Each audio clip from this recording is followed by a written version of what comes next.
Hello दोस्तों, स्वागत है आज के मेरे इस वीडियो में। आज मैं फिर से लेकर आ गया हूँ अर्धवार्षिक परीक्षा 2023-24 कक्षा 11 सामान्य हिंदी का पेपर। और ये पेपर बहुत ही इम्पोर्टेंट पेपर है। ये बनारस में एक स्कूल में हुआ है और मैंने यहाँ पर जहाँ पर मैं रहता हूँ उस वहाँ पर एक छात्र से मैंने मांगा है।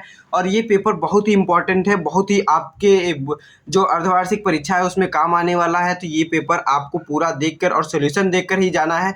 तो यहाँ पर आपको मैं पूरा पेपर दिखा दे रहा हूँ और मैं थोड़ा जल्दी में बोल रहा हूँ इसलिए कि मेरा भी कल फिजिक्स का पेपर है, वो बहुत इंपॉर्टेंट पेपर है मेरा भी, इसलिए उसका तैयारी मुझे करना बहुत आवश्यक है। लेकिन आपकी भारी डिमांड की वजह से मैं ये पेपर आपके लिए बहुत ही जल्द बहुत कोशिश करके ये लाया हूँ और आपके लिए बहुत इंपॉर्टेंट टाइम आपको मैं दे रहा हूँ। इसलिए वीडियो को लाइक ज़रूर कीजिएगा और चैनल को सब्सक्राइब कर लीजिएगा। ऐसे ही पेपर आपको इस चैनल पर मिलते रहेंगे। तो यहाँ पर हम शुरू करेंगे पहले क्वेश्चन से और अंतिम क्वेश्चन तक यहाँ पर देखने वाले हैं।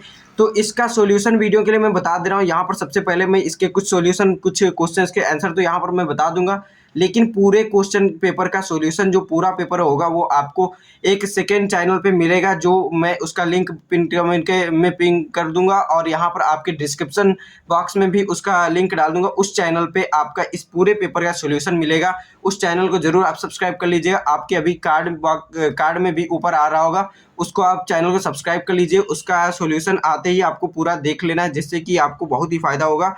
तो यहाँ पर हम शुरू कर रहे हैं पहले ही विकल्प से, बहुविकल्पी क्वेश्चन से। तो यहाँ पर पहला क्वेश्चन पूछा गया है, भारत दुर्दशा के लेखक हैं।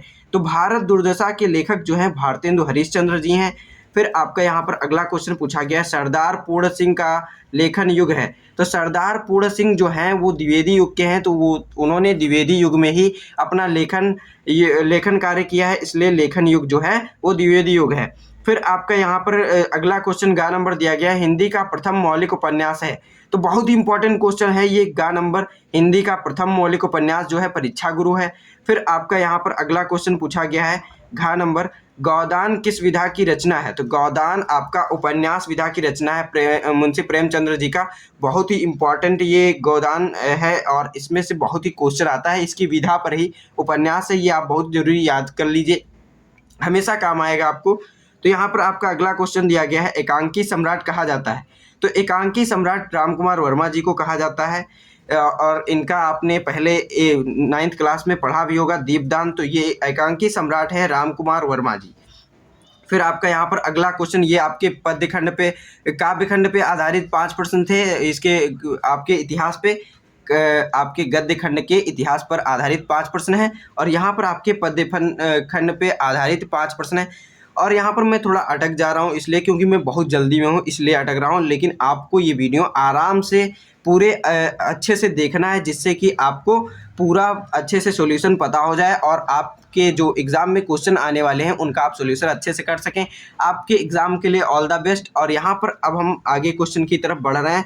निम्नलिखित में से कौन सा प्रेमाश्री शाखा के कवि हैं, कवि नहीं है। प्रेमाश्री शाखा के कवि नहीं है। तो यहाँ पर आपको बताना है कौन आपके यहाँ पर प्रेमाश्री शाखा के कवि नहीं। तो यहाँ पर आप देखेंगे ये टिक हल्का सा लगा दिख रहा है, जिस लड़के का ये एग्जाम पेपर है उसने लग रहा है इस पर टिक किया है, लेकिन ये आपका एकदम गलत है। ये प्रेमाश्री शाखा के कवि हैं, लेकिन यहाँ पर पूछा गया नहीं है। तो सूरदास जी जो हैं वो प्रेमाश्री शाखा के कवि नहीं है। इसका राइट विकल्प ये दूसरा वाला हो जाता है। फिर यहाँ पर आपका खा नंबर क्वेश्चन है, आदिकाल का एक नाम है। तो आदिकाल का क्या अगला नाम है, सिद्ध सामंत काल।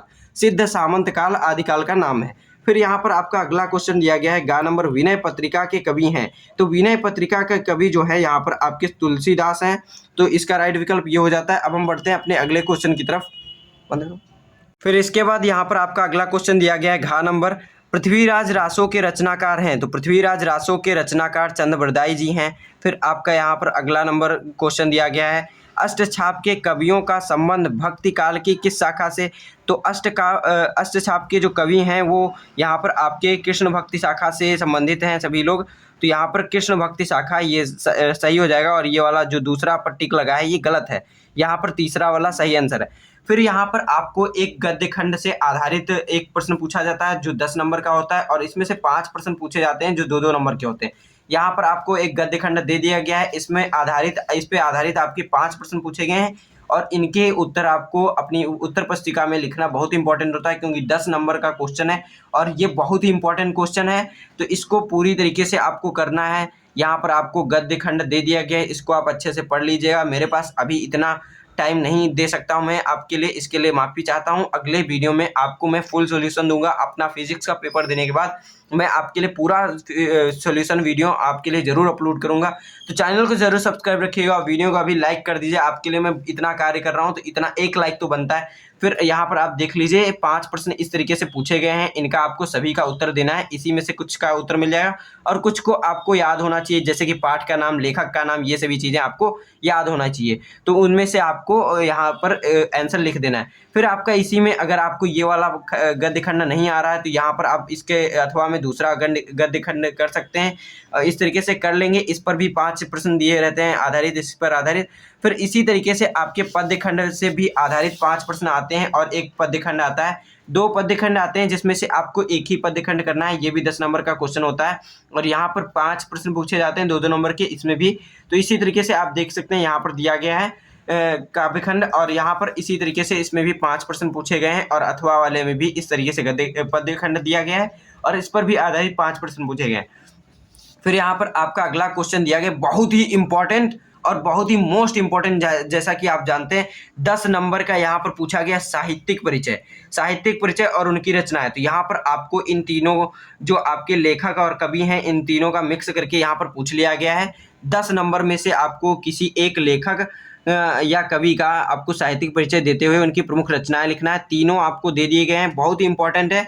इनमें से कोई आपको एक का टिक मतलब आपको कोई एक का साहित्यिक परिचय देते हुए उनकी रचनाएं लिख देना है। तो बहुत ही इंपॉर्टेंट क्वेश्चन है, 10 नंबर का क्वेश्चन है। फिर आपका अगला क्वेश्चन पूछा जाता है, एक कहानी पर आधारित एक प्रश्न पूछा जाता है। ये भी 10 नंबर का क्वेश्चन यहाँ पर पूछा गया है। बहुत ही आसान पेपर बनाने की कोशिश की गई है। यहाँ पर आपको अथवा में इसमें भी विकल्प मिलता है और इसमें भी कुछ क्वेश्चन अलग से इसमें मिलते हैं, जैसे कि काव्य खंड के लिए अलग और आपके गद्य खंड के लिए अलग। लेकिन यहाँ पर आसान करने की वजह से ये 5 नंबर का अलग अलग दिया रहता है, दोनों के आपको लिखना पड़ता है। लेकिन यहाँ पर आपका पेपर आसान किया गया है और यहाँ पर इस तरीके से 10 नंबर का एक ही जीवन परिचय आपको लिखना है, साहित्यिक परिचय लिखना है और उनकी रचनाएं लिखनी।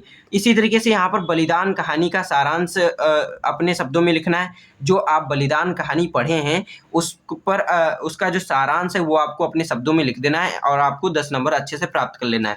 फिर यहाँ पर आपको इसी तरीके से खंड कहा जाता है। यहाँ पर आपका संस्कृत खंड से एक गद्य खंड दिया रहता है, संस्कृत खंड का एक गद्य खंड, जिसमें अब आपको इसका पूरा हिंदी अनुवाद सा संदर्भ करना होता है। पूरा संदर्भ लिख करके इसका आपको हिंदी में अनुवाद करना रहता है। बस इसमें आपको 10 नंबर मिल जाएंगे, इसी तरीके से मिल जाता है।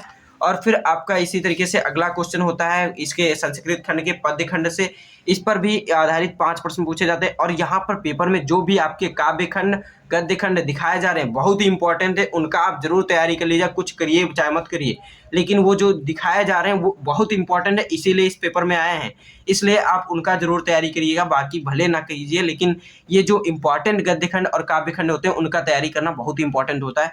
तो इनका तैयारी करके ही आपको पेपर में बैठना है। तो यहाँ पर आप देख लीजिए, ये आपका पद्य खंड संस्कृत से दे दिया गया है, इसका संदर्भ आपको हिंदी अनुवाद करना है। फिर आपका यहाँ पर अगला क्वेश्चन दिया गया है, मुहावरों और लोकोक्तियों का 2 अर्थ किस, यहाँ पर 4 दे दिए गए हैं मुहावरे, उनका में से किसी 2 का आपको अर्थ लिखकर वाक्य में प्रयोग करना है। जैसे उल्टी गंगा बहना, दाल में काला होना, चंपत होना, घी के दिए जलाना। इस तरीके से यहाँ पर आपको मुहावरे दे गए हैं, ये आपको वाक्य का प्रयोग करना है। फिर आपका 9वां क्वेश्चन दिया गया है का नंबर, निम्नलिखित शब्दों में से किसी 2 का संधि विच्छेद कीजिए। तो आपको ये 4 दे दिए गए हैं, आपको इनका किसी का भी 2 का संधि विच्छेद कर देना है। तो आपका यहाँ पर 2 नंबर मिल जाएगा। फिर आपका अगला क्वेश्चन दिया गया है, निम्नलिखित शब्द युग्मों का सही अर्थ लिखिए। तो यहाँ पर 2 नंबर का ये भी पूछा गया है। तो निम्नलिखित में से किसी एक आपके दोनों का लिखना है, तब जाके आपको यहाँ पर 2 नंबर मिल जाएंगे। फिर आपका अगला क्वेश्चन दिया गया है, निम्नलिखित शब्दों में से किन्हीं दो के 2-2 अर्थ लिखना है। यहाँ पर किन्हीं 2 के 4 शब्द दे दिए गए, किन्हीं 2 के आपको 2-2 अर्थ लिखना है और यहाँ पर आपको 2 नंबर मिल जाएंगे। फिर आपका अगला क्वेश्चन दिया गया है, घ नंबर, निम्नलिखित वाक्यांशों में से वाक्यांशों के लिए एक शब्द लिखिए, ये जो पहले कभी ना हुआ हो और फिर सत्य में जिसका दृढ़ विश्वास हो और जिसका कोई आकार ना हो, निराकार। इस तरीके से मध्य रात्रि का समय, इस तरीके से आपको यहाँ पर इसके एक शब्द में अर्थ लिखना है। फिर यहाँ पर आपका अगला क्वेश्चन पूछा जाता है जो रस छंद अलंकार से पूछा जाता है। तो यहाँ पर रस से श्रृंगार रस अथवा शांत रस का लक्षण और उदाहरण सहित लिखना है। फिर इसी तरीके से यहाँ पर आपका यमक अथवा रूपक अलंकार का लक्षण उदाहरण लिखना है। ये 2-2 नंबर के प्रश्न है और 10वां नंबर ये क्वेश्चन है। 2-2 नंबर के प्रश्न ये पूछे जाते हैं, हर साल पूछे जाते हैं। ये आप 10 में भी लिखे होंगे, 9 में भी लिखे होंगे और बहुत पहले से कक्षा 5 से ये चालू हो जाता है। तो ये बहुत ही इंपॉर्टेंट प्रश्न है, ये आपको याद ही होना चाहिए और ये आपको आगे क्लासेस में भी पूछे जाएंगे, इसलिए इनको जरूर तैयार रखिएगा आपका। और इसी तरीके से यहाँ पर आपका 11वां क्वेश्चन होता है जो निबंध पर आधारित होता है और यहाँ पर आपको निबंध के लिए यहाँ पर 3 टॉपिक दे दिए गए हैं। इनमें से किसी एक पर आपको अपनी भाषा शैली में लिख देना है इसका निबंध पूरी तरीके से और इसको 3 से 4 पेज में आपको निबंध लिखना होता है और आपको अच्छे से 10 नंबर मिल जाएंगे। आप हेडिंग डाल के अगर निबंध को लिखते हैं तो बहुत ही अच्छा नंबर मिलता है। तो इस वीडियो में बस इतना ही, अब मिलते हैं अपने अगले वीडियो में, तब तक के लिए धन्यवाद।